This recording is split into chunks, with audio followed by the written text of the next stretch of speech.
Dr. Elizabeth Mumper is the president and CEO of Advocates for Children, the associate professor of clinical pediatrics at University of Virginia, the associate professor of medical specialties at Virginia College of Osteopathic Medicine, and the medical director of the Defeat Autism Now Physicians Training. And here's what she had to say about the health first approach at Children's Corner. I really love the way that you guys are designing interventions for the specific child, because that is what I try to do in my medical practice, is to realize that each child is unique, each child has a unique set of problems, and that you need to look for their physical and emotional and behavioral symptoms and then try to track those as you intervene with your therapies. I love the way that you've paid so much attention to the environmental component of the school in terms of choosing the paint and filtering the water and all those things that will minimize environmental toxins, at least while they're at school. You've been very creative in learning all the educational interventions and the different types of strategies that will strengthen the different parts of the brain during the child's stay here.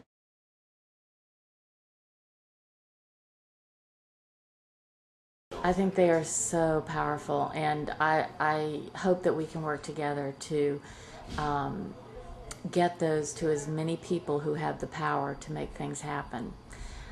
It's been very frustrating for me. I've been doing this work for almost 5 years now, and many times I've felt like a lone voice in the wilderness, and my experience has been frequently I get one or two sentences out of my mouth until the next person says, yes, but the studies, the epidemiology doesn't suggest that what you're saying is true.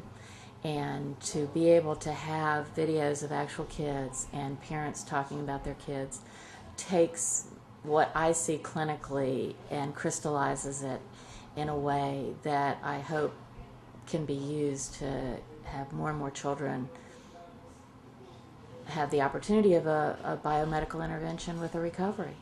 What would you say to a parent that's thinking about maybe has a child with hyperactivity or eczema or asthma, and they're thinking about a dietary intervention and looking at the biomedical side of this? What would you tell somebody like that when the first time you spoke to them? I would try to convince them that they need to start as soon as possible. The younger the kids are, the better results I get, although the older kids can certainly get benefits too. The way that I try to do things in my practice is to try to get specific symptoms, specific problems that we can work on that I think are going to be amenable to the diet or to the biomedical interventions. And then we can have the parent track those symptoms. And changing a diet is a very hard thing to do. It's a very culturally ingrained thing, the way we eat. And it has lots of overtones having to do with showing your love for the child. And it's very hard for people sometimes to realize that when they've been told that children must have milk to have strong bones, that the thought of even taking that away from them makes them feel like they're going to, not be loving their child or not be showing their child the proper care. But I've been a pediatrician for about 25 years now, and milk for many of my patients is not a good thing, and they tend to do so much better with even that one simple intervention of taking the milk out.